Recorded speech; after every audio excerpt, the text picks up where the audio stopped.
بسم اللہ الرحمن الرحیم۔ ناظرین السلام علیکم، میں ہوں آپ کا میزبان صابر شاکر، وفاقی دارالحکومت اسلام آباد سے کچھ اہم ترین تازہ ترین اطلاعات، خبریں۔ لانگ مارچ کو روکنے کی تمام تر خواہشات، تمام تر اقدامات، تمام تر کوششیں ختم ہو چکی ہیں اور لانگ مارچ جاری و ساری ہے۔ عمران خان صاحب اعلان کر چکے ہیں۔ اسلام آباد ہائی کورٹ نے بھی جو ہے ان کی بات نہیں سنی، سپریم کورٹ نے بھی بات نہیں سنی۔ سپریم کورٹ میں گئے اور لانگ مارچ کو رکوانے کی کوشش کی، سپریم کورٹ کے کندھوں پہ رکھ کے بندوق چلانے کی کوشش کی۔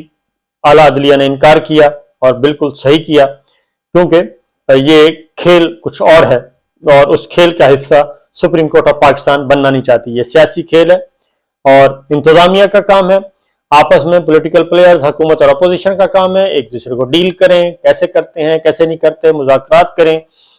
تو سپریم کورٹ آف پاکستان کا فیصلہ، اس کے بعد اسلام آباد ہائی کورٹ کا فیصلہ، اور اب اسلام آباد وفاقی حکومت نے بالآخر اجازت دے دی ہے، بالآخر اجازت دے دی ہے ریلی کی، لانگ مارچ کی، اور ان کو کہا گیا ہے جناب آپ یہ کام نہیں کریں گے، وہ نہیں کریں گے۔ تو ظاہر ہے وہ تو پہلے بھی نہیں کیا گیا، لیکن لانگ مارچ کے لیے اتنی تیاریاں، یہ تو پرامن لانگ مارچ ہے اور پنڈی تک آ رہا ہے، لیکن دوسری جانب اگر ہم تیاریاں دیکھیں وفاقی حکومت کی، کوئی 50 کروڑ روپے کا بجٹ اس نے رکھا ہوا ہے، اور پھر سینکڑوں نہیں ہزاروں پولیس اہلکار، Sindh police, F C, rangers, Islamabad police, پتہ نہیں کون کون سی فورس جو ہے وہ جمع کر لی ہے، اور پھر باقاعدہ طور پہ یہ پریس ریلیز کر کے بتایا جا رہا ہے، پریس ریلیز جاری کر کے کہ جناب اتنے کچھ سینکڑوں نہیں ہزاروں وہ ہوں گی جی، آپ سینکڑوں گنز ہوں گی، ربڑ کی گولیاں ہوں گی، اتنے 100 ربڑ کی گولیاں، اتنے ہزار آنسو گیس کے شیل، اور وہ بھی سینکڑوں اور ہزاروں کی تعداد میں۔ یہ معلوم یہ کرنا تھا کہ یہ سپریم کورٹ نے بھی حدود و قیود کا تعین کر دیا، اسلام آباد ہائی کورٹ نے بھی کر دیا، اور وہ بار بار کہہ رہے ہیں ہم آ رہے ہیں اور ہمارا کوئی ارادہ نہیں ہے، کسی لشکر کشی کا ارادہ نہیں ہے۔ وہ آئیں گے، پرامن طور پہ آئیں گے، اپنا دھرنا دیں گے، تقریریں کریں گے، کچھ نعرے لگانے ہیں، البتہ انہوں نے کچھ نعرے لگائیں گے اور ان نعروں کا جواب تو ظاہر آئے گا۔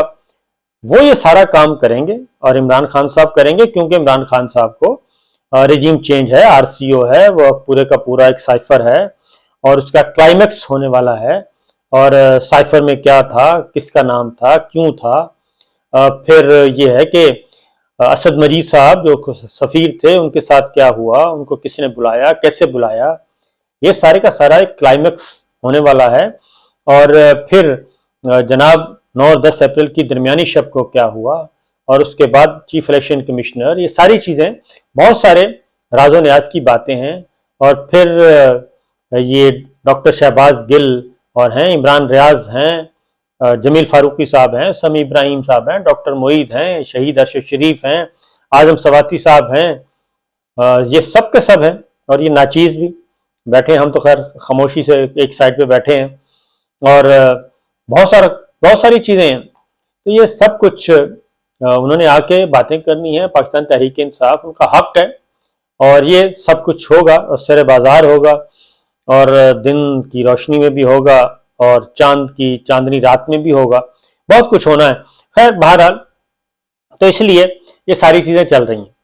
اب عمران خان صاحب اتنی تیاریاں کر لی گئی ہیں، لیکن ہاتھ پاؤں پھولے ہوئے ہیں، میں آپ کو بتا دوں، اور پنڈی میں پنڈی بہت زیادہ متحرک ہے، اسلام آباد تو ہے ہی ہے، اسلام آباد میں تو سراسیمگی ہے، البتہ لندن بہت زیادہ ایکٹیو ہے، اور شہباز شریف صاحب خاص طور پہ، وہ اب شہباز شریف صاحب سینڈوچ بنے ہوئے ہیں۔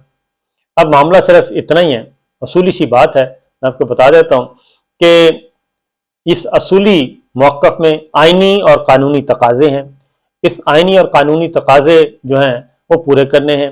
پرائم منسٹر کی ثوابدیدی اختیار ہے اس کا، پرائم منسٹر کا۔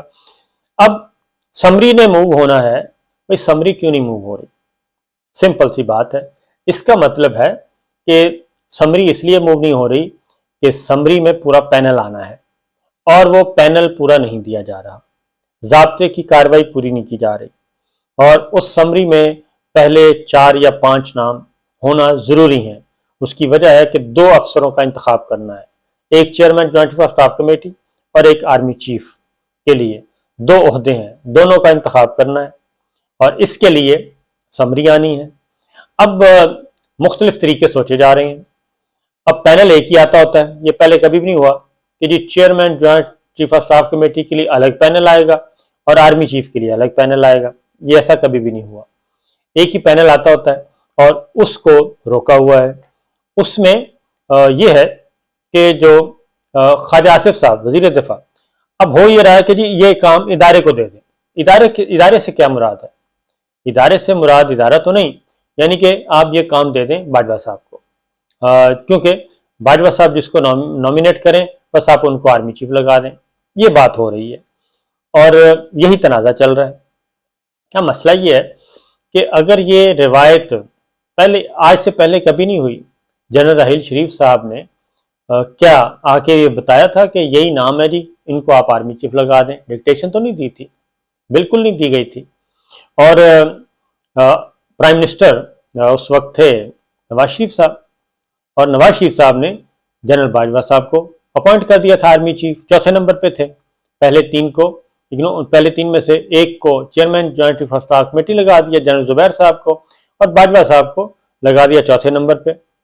اور اس وقت بھی بڑی بحث چل رہی تھی اور بہت کچھ چل رہا تھا کہ جی اشفاق ندیم صاحب ہوں گے یا پھر جنرل رمدے ہوں گے، تو وہ درمیان میں رہ گئے تھے اور جنرل باجوہ صاحب کو لگا دیا تھا۔ پھر اس سے پہلے بھی ایسا ہی ہوا، اور کبھی بھی ایسا نہیں ہوا کہ army chief general Waheed Kakar صاحب نے کہا تھا کہ جی میرا نامینی یہ ہوں گے، کیا اسلم بیگ صاحب نے کہا تھا کہ میرے نامینی یہ ہیں آپ ان کو لگا دیں، کیا جنرل جہانگیر کرامت صاحب یہ کہہ کے گئے تھے؟ ایسا تو کبھی نہیں ہوا۔ تو اس لیے یہ بات ہی غلط ہے بنیادی طور پہ کہ پھر خواجہ صاحب اب وزیر دفاع خود جب یہ بات کریں، بہت ہی کمزور بات انہوں نے کی، انہوں نے کہا جی یہ اختیار دے دینا چاہیے ادارے کو، اور بس وہ جانے، اور ادارے سے مراد ان کا تھا کہ جناب باجوہ صاحب کو اختیار دے دیں، وہ جس کو کہتے ہیں وہ لگا دیں۔ اب کہتے ہیں کہ جی مشاورت سے، ان کی مشاورت سے ہم لگائیں گے۔ تو یہ آئین کیا کہتا ہے، قانون کیا کہتا ہے؟ وہ پھر آئین اور قانون کس لیے رکھے ہوئے ہیں ہم نے؟ ان کو سائڈ پہ رکھ دیں، بند کر دیں۔ سمری بھیجنی ہے سمپل، چھوڑ دیں۔ پرائم منسٹر شہباز شریف صاحب اس وقت پرائم منسٹر ہیں، وہ کیسے آئے کیسے نہیں آئے وہ ایک سائڈ پہ ان کو رکھیں۔ وزیر اعظم کی بات ہو رہی ہے، وزیر اعظم آفس کی بات ہو رہی ہے، وزیر اعظم ہاؤس کی بات ہو رہی ہے۔ جو وزیر اعظم ہیں کانسٹیٹیوشن کے تحت ان کی بات ہو رہی ہے، اور ان کے اختیارات جو ہیں وہ سلب نہیں کیے جا سکتے کسی بھی صورت میں، نہ ڈکٹیشن کی صورت میں، نہ ادروائز۔ ہاں ایک ہی طریقہ ہے کہ مارشل لا لگا دیں، مارشل لا کا کوئی مسئلہ نہیں ہے، مارشل لا کوئی چانس نہیں ہے، کیونکہ نہ ماحول ہے، نہ چانس ہے، نہ ہونا چاہیے، اور نہ ہی کوئی موڈ ہے۔ یہ سلسلہ ہو رہا ہے اور معاملہ جہاں پہ پھنسا ہوا ہے۔ اب ایک اور چیز بھی آپ کو بتاتا ہوں جو میں سوچ رہا تھا کہ ایک آدھ دن کے بعد بتاؤں، لیکن ایک اور چیز بھی ہے، اور خیر صورتحال جو اس وقت ہے، تو یہ ساری جی گیم اس کے اندر اس دائرے میں گھوم رہی ہے، تو وقت اب کم رہ گیا اور مقابلہ سخت ہو گیا ہے۔ اب پہلے 4 جو ہے میں ساروں کی وہ پروفائل پڑھ رہا تھا۔ پہلے نمبر پہ جنرل عاصم منیر صاحب ہیں، انتہائی ان کا صاف شفاف کیریئر ہے اور سب کچھ، اور ڈی جی ایم آئی رہ چکے ہیں، D G I S I رہ چکے ہیں، بہت اہم ذمہ داریاں ادا کر چکے ہیں، تو جتنے بھی امپورٹنٹ ہوتے ہیں، کور کمانڈر بھی رہ چکے ہیں، تو ان کا پروفائل پڑھ رہا تھا، کوئی اس میں ایشو نہیں ہے۔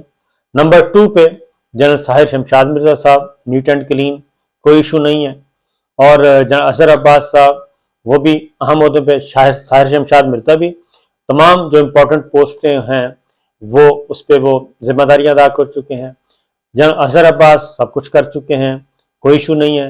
اس کے بعد جنرل نعمان جو ہیں، ان کا تو حیرت انگیز طور پہ میں نے پڑھا کہ ان کے والد صاحب جو ہیں وہ افواج پاکستان میں کرنل تھے، اور 1971 میں اس جنگ میں ان کے والد صاحب مسنگ ہو گئے تھے، یعنی کہ سرونگ آفیسر جو ہے وہ مسنگ ہے، اور مسنگ پرسن میں ان کا نام تھا، اور آج تک مس پلیس ہیں، یعنی کہ اللہ تعالیٰ کی راہ میں قربان ہوئے، اس وطن کی راہ میں قربان ہو گئے۔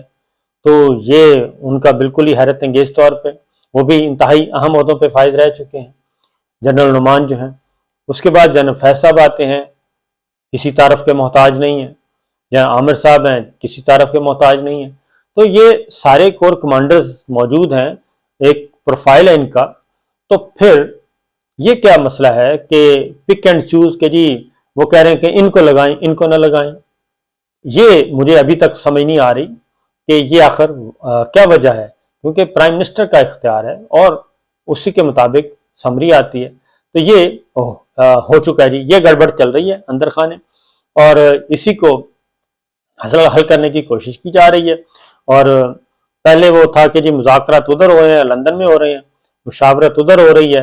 ادھر کا میں پچھلی ویڈیو میں بتا چکا ہوں کہ وہ ساری چیزیں جو ہیں وہ غائب ہو چکی ہیں۔ وہ سارے کا سارا ایک تھا ایکسٹینشن والا چیپٹر، وہ ختم ہو چکا ہے، اور اب اگلا مرحلہ ہے۔ آرمی چیف زرداری صاحب کہہ چکے ہیں، آصف علی زرداری صاحب کہہ چکے ہیں، بلاول بھٹو کہہ چکے ہیں، مولانا کہہ چکے ہیں، اور عمران خان صاحب کہہ چکے ہیں، سب کے سب پولیٹیشین پولیٹیکل پلیئرز کہہ چکے ہیں کہ جناب، یعنی کہ حکومت تو حکومت، اپوزیشن بھی یہ کہہ چکی ہے، عمران خان صاحب بھی، کہ جناب آپ لگائیں میرٹ پہ، اور ان کا کوئی فیورٹ نہیں ہے۔ بالکل زرداری صاحب کہہ چکے ہیں کہ میرا کوئی فیورٹ نہیں ہے۔ تو پھر ان سارے کور کمانڈرز کو متنازع کیوں بنایا جا رہا ہے، اور کون بنا رہا ہے؟ یہ ہے اصل معاملہ۔ پھر اگلی بات یہ بتاؤں کہ ابھی تک کسی بھی کور کمانڈر نے ان افسروں میں سے کسی نے بھی لابنگ نہیں کی کہ یہ خبر کسی کو ملی ہو، یا یہ کسی کو پتہ چلا ہو کہ جی فلاں صاحب جو ہیں وہ اس عہدے کے حصول کے لیے تگودو کر رہے ہیں۔ یہ کوئی بھی نہیں کر رہا۔ تو خدا کے لیے سوچیں ذرا سارے مل کے، یہ ساری چیزیں نہیں ہونی چاہیے، یہ نقصان ہو رہا ہے، اور ہم پورے دنیا میں اس وقت جگ ہنسائی ہو رہی ہے، مذاق اڑایا جا رہا ہے، بھد اڑائی جا رہی ہے۔ اور پھر وہی بات ہے کہ یہ چند سازشی ہوتے ہیں، چند سپاٹ فکسرز ہوتے ہیں، اور وہ ان کے اپنے جو ہوتے ہیں ایمز ہوتے ہیں، اپنے ذاتی مفادات، ذاتی مقاصد ہوتے ہیں، اس کے لیے وہ یہ ساری ایکٹیویٹیز کر رہے ہوتے ہیں، اور سمجھ آ رہی ہوتی ہے کہ جناب لگ ایسے رہا ہوتا ہے کہ یہ بہت بڑا کوئی، تو یہ گریٹر پلان تو یہی ہے کہ پاکستان زندہ باد، افواج پاکستان زندہ باد، کوئی بھی نہیں ہے۔ پھر یہ ہے کہ کیا کبھی ہم نے سنا ہے کہ جی chairman joint chief staff committee کے لیے بھی لڑائی ہوئی ہو؟ ہاں، ایک اور بات بتا دوں، یاد آیا، ابھی فرسٹ ٹائم ہوا ہے، اب آرمی چیف کے لیے ہو رہا ہے۔